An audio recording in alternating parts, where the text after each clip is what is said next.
네, 오늘 2월 2일 화요일 날 새벽예배에 나오신 우리 사랑하는 성도님들을 축복합니다. 또 사랑합니다. 우리 말씀 나누기 전에 공동기도 제목으로 기도하는 시간 갖도록 하겠습니다. 소리 내서 기도하시기 바랍니다. 기도하시겠습니다.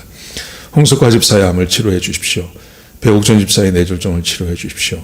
언어가 회복되고 오른쪽 팔다리에 힘이 생겨나도록 해 주십시오. 과간나 집사의 허리를 치료해 주십시오. 권하다 집사가 다시 걷도록 해 주십시오. 최영승 형제의 어머니 암을 치료해 주십시오. 김태남 집사를 회복시켜 주십시오. 오기선 어린이가 회복이 잘 되게 해 주십시오. 강봉 장로의 임파선암을 치료해 주십시오. 우한 폐렴으로부터 우리를 지켜 주십시오. 예수님의 이름으로 기도합니다. 아멘. 아멘. 오늘 본문은 예수님에 대한 믿음이 얼마나 중요한지를 우리에게 가르쳐주고 있습니다. 마태복음 9장 14절에서 26절까지 말씀입니다. 오늘 본문에 보시면 두 사람의 믿음이 등장하고 있습니다. 두 사람은, 한 사람은 관리고요, 또 한 사람은 12년 동안 혈루병을 앓았던 여인에 대한 이야기입니다. 그런데 두 사람 다 예수님에 대한 믿음을 가지고 찾아 나왔던 사람들입니다. 자, 9장 18절을 보시겠습니다. 예수께서 이 말씀을 하실 때 한 관리가 와서 절하며 이르되 내 딸이 방금 죽었사오나 오셔서 그 몸에 손을 얹어 주소서 그리하면 살겠나이다. 굉장한 믿음이죠. 자기 딸이 금방 죽었습니다. 죽었는데 예수님께서 오셔서 그 몸에 손을 얹고 기도만 해주시면 그러면 내 딸이 살 줄로 믿습니다. 굉장한 믿음이죠. 굉장한 믿음. 만약에 이 사람이 가짜 믿음을 가지고 말만 이렇게 했다면 아마 예수님께서 거부하셨을 것입니다. 그런데 예수님께서 일어나셔서 따라가십니다. 무슨 말이냐 하면 이 관리가 가지고 있는 믿음이 진짜 믿음이라는 것입니다. 자, 어떻게 진행이 되는지 한번 보시겠습니다. 23절에 보시면 예수께서 그 관리의 집에 가사 피리 부는 자들과 떠드는 무리를 보시고, 아이가 죽었으니까 이제 장례를 치러야 되잖아요. 장례를 치러야 되니까 피리 부는 사람들, 곡하는 사람들이 와서, 아마 친척들이 와서 아마 거기서 그렇게 하고 있었을 것입니다. 자, 그런데 24절에 보시면요, 예수께서 물러가라, 이 소녀가 죽은 것이 아니라 잔다 하시니, 예수님께서 이 소녀를 보고 잔다, 그러니 떠들지 마라, 물러가라, 장례식 아니다, 이렇게 예수님께서 말씀하셨습니다. 그러자 그들이 비웃더라. 대부분의 사람들이 이런 사람들입니다. 죽음을 보고 병을 보고 사람이 고칠 수 없는 그런 어떤 상황이 되어지면 더 이상 믿지 못하는 거죠. 예수님께서 기적을 행하시고 많은 사람을 고쳐내시는 일들을 하고 있음에도 불구하고 대부분의 사람들은 관심 없습니다. 아마 이 관리의 친척들도 그랬을 것입니다. 대부분의 사람들이 관심이 없습니다. 그런데 이 관리만, 아주 특이하게 이 관리만 예수님을 주목해서 바라보고 예수님에 대해서 귀를 기울이고, 그리고 예수님께서 행하신 일을 바라봤을 때 자기의 죽은 딸도 살려낼 수 있다고 하는 그 믿음이 그 마음 가운데 생겨난 것입니다. 이것은 하나님의 은혜라고 저는 믿습니다. 성령님께서 역사하신 것입니다. 하나님께서 역사하신 것입니다. 여러분, 저는 우리 성도님들이 모두 다 이런 믿음을 갖게 되기를 저는 축복합니다. 비웃는 게 아니라요, 예수님을 향해서 비웃고 자기가 바라보는 환경을 더 믿는 게 아니라 예수님을 믿고 예수님을 향한 그 믿음이 자라나서, 그래서 예수님께 전폭적으로 자기의 삶을 의탁할 수 있는 이 관리 같은 믿음이 되기를 축복합니다. 자, 그러자 어떤 일이 벌어지는지 보십시오. 25절에 보시면 무리를 내보낸 후에 예수께서 들어가서 소녀의 손을 잡으심에 일어나는지라. 그냥 소녀의 손만 잡았는데 죽은 아이가 살아났습니다. 여러분, 이 기적이 어떻게 가능했나요? 이 소녀의 아버지가 예수님을 믿었기 때문에, 예수님께서 그 일을 행하실 수 있다는 능력을 믿었기 때문에 가능했다는 것입니다. 지금까지 제가 계속해서 말씀드립니다. 마태복음에 등장하는 모든 사람들, 첫 번째 그 문둥병 환자부터 시작해서요, 모든 사람들은 똑같은 믿음을 가졌습니다. 그것은 자기가 믿는 게 아니라, 자기를 믿는 게 아니라 믿음의 대상이신 그 예수님을 믿었습니다. 예수님을 믿은 방법은요, 예수님을 관찰하고 예수님을 바라보고 예수님에 대한 지식이 있었기 때문에요. 그리고 성령님께서 그 지식이 믿음이 되도록 해주셨기 때문에 가능했던 것입니다. 우리도 지금 이런 믿음을 가지면 얼마든지 기적이 일어날 수 있다고 저는 믿습니다.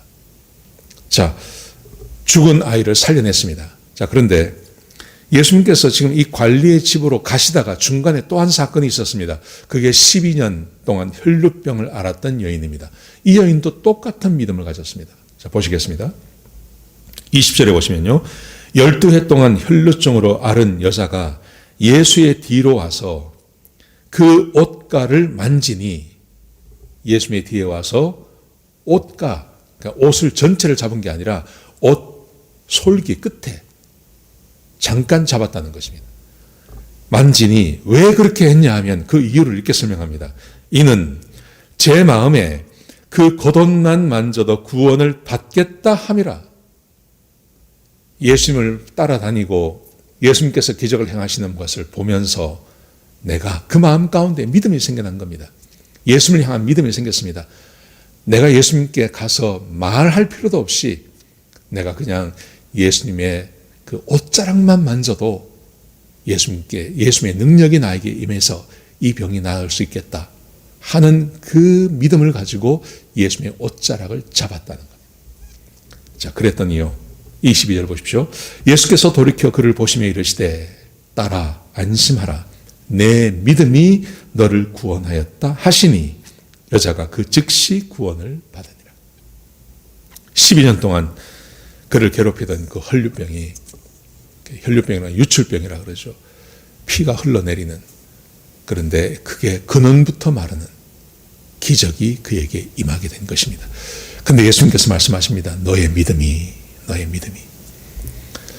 여러분, 우리는 항상 믿음이 없는 것에 대해서 가슴 아파해야 됩니다. 우리의 삶에 하나님의 능력과 하나님의 기적과 하나님께서 우리를 사랑하시고 우리의 아버지가 되시고 우리의 구주가 되시는데 왜 우리의 문제를 해결해 주기를 원치 않으시겠습니까? 문제는 우리에게 믿음이 없다는 겁니다. 믿음이 없는 이유는요, 간단해요.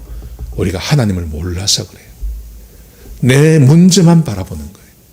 문제만 바라보고 이 문제를 내가 어떻게 해결할까, 거기에 초점이 있는 거예요.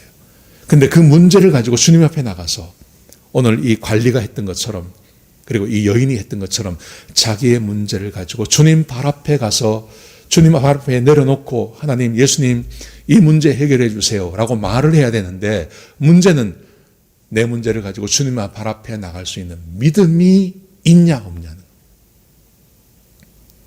아까 관리의 집에서 아이의 죽음을 슬퍼하던 그 사람들, 그 대부분의 사람들이 믿음이 없습니다. 근데 그 관리에게만 믿음이 있었습니다. 예수님과 함께 가면서 병 없는 사람이 어디 있겠습니까? 얼마나 많은 사람이 병이 있었겠습니까? 근데 예수님의 옷자락을 만졌던 이 여인에게만 그 믿음이 있었던 것입니다. 초점을 하나님께 맞추고, 초점을 예수님께 맞추고, 예수님이 어떤 분인지, 어떤 말씀을 하시는지, 그분이 어떤 능력을 가지고 있는지를 가만히 바라보면 예수님이 눈에 보이고, 그리고 나에게 믿음이 생겨나는 것입니다. 제가 바라기는 거듭 말씀드리지만 우리 성도님들에게 이런 믿음이 있기를 축복합니다. 예수님께 초점을 맞추고 예수님을 바라보시고 예수님을 공부하고 예수님에 대해서 더 많이 공부하고 성경 읽고 그리고 묵상하고 성령님께 도움을 요청하면 우리의 믿음이 자라날 줄로 믿습니다. 예수님에 대한 지식이 많아지면 많아질수록 우리의 믿음이 자라나는 것입니다. 저는 그래서 이 마태복음을 쭉 공부해가는 동안 우리 이런 믿음을 우리가 소유하게 되고 이런 믿음을 가지신 분들이 이 여인처럼, 이 관리처럼, 그 중풍병자의 친구들처럼, 또 문둥병자처럼 주님 말 앞에 가서 구원을 받는, 병의 나음을 받는, 문제가 해결함을 받는 그런 우리 성도님들이 많이 나오시기를 주의 이름으로 축복합니다. 기도하시겠습니다. 아버지 하나님, 하나님께서 행하시는 기적을 바라봅니다. 우리에게 믿음 없음을 용서해 주시고 하나님, 우리에게 믿음을 더하여 주옵소서. 하나님을 아는 지식이 날마다 커지게 하시고 하나님이 우리와 함께 계시는 그 능력을 우리가 보게 하시고 또 하나님을 믿고 주님 앞에 나가서 내 문제를 내어놓을 때 주께서 해결해 주시는 그 은혜도 경험하게 하여 주옵소서. 하나님, 능력을 행하여 주시옵소서. 우리에게 믿음을 더하여 주시옵소서. 주님 감사합니다. 예수님의 귀하신 이름으로 간절히 기도드렸습니다. 아멘.